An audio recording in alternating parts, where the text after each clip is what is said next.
Hello guys, അപ്പോൾ കൊടുവള്ളിയിൽ പോയിട്ട് purchase ചെയ്യണമെന്ന് വിചാരിച്ചിരുന്ന ഞാൻ എന്നെ വിധി കൊണ്ട് എത്തിച്ചത് മുക്കത്താണ്. അവിടെ എത്തിയപ്പോഴാണ് ആ നഗ്ന സത്യം ഞാൻ മനസ്സിലാക്കിയത്. എനിക്ക് മുക്കത്തൊരു കുന്തും അറിഞ്ഞൂടാ. ഒരു 10,000 വട്ടം അവിടെ പോയിട്ടുള്ള ഞാനാണ്. എനിക്ക് അവിടുത്തെ വഴി അറിഞ്ഞൂടാ ഗൈസ്. ഏറ്റവും അവസാനം ഞാൻ എൻ്റെ ഗൂഗിൾ മാപ്പിനെ സന്ദർശിച്ചു. അതായത് മേരാ കെട്ടിയോൻ അങ്ങോട്ട് പോകണോ ഏട്ടാ അതോ ഇങ്ങോട്ട് പോകണോന്നാണ് ഞാൻ ചോദിച്ചത്. വൈശേട്ടൻ പറഞ്ഞു, എന്നാടി നീ ഇവിടുത്തെ വഴിയൊക്കെ ഒന്ന് പഠിക്കുക. അതിൻ്റെ ഇടയിൽ ഞാൻ ഇപ്പോൾ അപ്പൂനെ ഒന്ന് വിളിച്ചിന് കേട്ടോ. എന്തായാലും കൺഫേം ആക്കണ്ടേത്, ഞാൻ അവിടെ എത്തണ്ടേ ഗൈസ്. ഈ 4 കൂടി ജംഗ്ഷൻ വലത്തോട്ടിരിന്ന് വൈശാട്ടും അപ്പവും പറയുന്നുണ്ട്.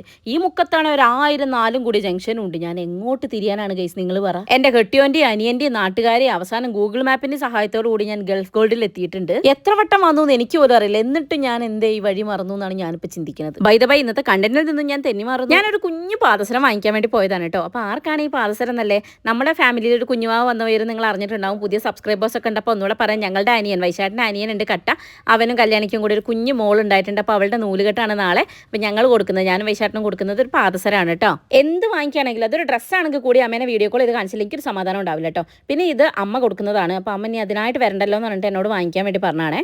അങ്ങനെ ഗായ്സ്, നമ്മൾ ഗോൾഡൊക്കെ പർച്ചേസ് ചെയ്ത് കഴിഞ്ഞു. ഇത് പിന്നെ നമ്മുടെ കുട്ടേട്ടനാണ്, അച്ഛൻ്റെ ബെസ്റ്റ് ഫ്രണ്ട് ആയിരുന്നു കേട്ടോ. അപ്പോൾ കുട്ടേട്ടൻ ഇവിടെ ഉള്ളതുകൊണ്ട് പണ്ട് തൊട്ടേ നമ്മൾ എന്ത് വാങ്ങിക്കാനാണെങ്കിലും ഇവിടേക്കാണ് വരാറ്. കുറേ കാലങ്ങളായിട്ടുള്ള ബന്ധമാണ് കേട്ടോ ഗൾഫ് ഗോൾഡുമായിട്ട്. പർച്ചേസിംഗ് ഒക്കെ കഴിഞ്ഞ് പുറത്തേക്ക് ഇറങ്ങിയപ്പം പിന്നെയും എനിക്ക് ടെൻഷൻ. ബസ് സ്റ്റാൻഡ് എവിടേക്കായിരുന്നു, ഇനി എങ്ങോട്ടേക്കാണ് പോകേണ്ടത്, എവിടെ നിന്നാലും ബസ് കിട്ടുക, ഫുൾ കൺഫ്യൂഷൻ ആയിരുന്നു കേട്ടോ.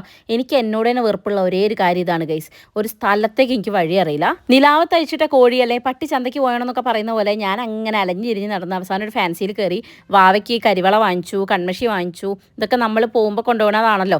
പിന്നെ ടെക്സ്റ്റൈൽ ഷോപ്പിൽ കയറേണ്ടിയിരുന്നു. അങ്ങനെ അവിടെ കയറി അത്യാവശ്യം സാധനങ്ങളൊക്കെ വാങ്ങിച്ച് പുറത്തേക്ക് നോക്കുമ്പോൾ ഗംഭീരമായ മഴയാണ് ഗൈസ്. മഴ കാരണം ഞാൻ കുറച്ചേരം അവിടെ ശങ്കിച്ചു നിന്നു, അല്ലാതെ വഴി അറിയാനിട്ടല്ല. ഒടുവിൽ ഞാൻ ആ ബസ് സ്റ്റാൻഡ് കണ്ടെത്തി. ഇനി ബസ് എവിടെയെന്നുള്ളതാണ് നോക്കേണ്ടത്. അങ്ങനെ ഒരു വിധത്തിൽ ബസ്സിലൊക്കെ കയറി കെട്ടാങ്കൽ ഇറങ്ങിയപ്പോൾ എൻ്റെ ശരിക്കുള്ള ശ്വാസം നേരെ വന്നത്. ആ ടെൻഷനിൽ 2 പേർക്ക് കടലയും വാങ്ങിച്ച് ഞാൻ നേരെ തൊട്ടപ്പുറത്ത് കണ്ട ബേക്കറിയിൽ കയറിയപ്പോൾ നമ്മളൊരു കുട്ടി സബ്സ്ക്രൈബർ അവിടെ ഉണ്ടായിരുന്നു. തുമ്പമ്മേനെ അല്ലുട്ടിനൊക്കെ ഭയങ്കര ഇഷ്ടമാണെന്ന് പറഞ്ഞു. അപ്പോൾ അടുത്ത വ്ളോഗിൽ അവളും കണ്ടേ കമൻറ്റ് ചെയ്യണം കേട്ടോ മോളെ. കെട്ടാങ്കൽ ഒരു ഓട്ടോ പിടിച്ച് വീട്ടിലെത്തി സാധനങ്ങളൊക്കെ അവിടെ വെച്ച് നേരെ സലൂച്ചിൻ്റെ വീട്ടിലേക്ക് വെച്ച് പിടിച്ചു. കാരണം നമ്മളെ 2 ട്രോഫി അവിടെയാണ് ഇരിക്കുന്നത്.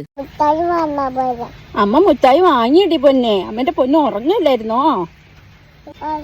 ഓ വാങ്ങിച്ചു. അമ്മന്റെ കുട്ടി അവിടെ കിടന്നോളൂ, അമ്മന്റെ തോളിൽ കിടന്നേ. അമ്മ വാങ്ങിച്ചിട്ടുണ്ട് കേട്ടോ തുമ്പമ്മയ്ക്ക്. ഓ തരുമല്ലോ.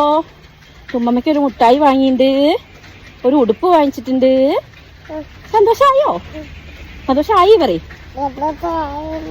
ആണോട്ടി പൊന്നെ, അമ്മച്ചൊരു ഉമ്മ തരീ. അച്ഛനെ എന്നെ കൊണ്ട് ഒറ്റയ്ക്ക് ഈ മഴയത്ത് 2 മക്കളെയും പിടിച്ച് അവിടെ എത്താനാവില്ല എന്ന് അറിയാവുന്ന എൻ്റെ ഡാഡി എൻ്റെ പിന്നാലെ വന്നിട്ടുണ്ടായിരുന്നു കേട്ടോ.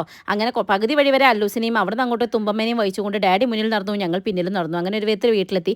കുറച്ച് ദിവസമായിട്ട് ഞങ്ങൾ വയനാട്ടിലായിരുന്നല്ലോ, വന്നപ്പോൾ അച്ഛമ്മേനെ കണ്ടിട്ടില്ലല്ലോ. അപ്പോൾ അച്ഛമ്മേനെ കണ്ട സന്തോഷത്തിലാണ് മക്കൾ. അപ്പോൾ അടുത്ത വ്ളോഗിൽ കാണാം ഗൈസ്, ബൈ.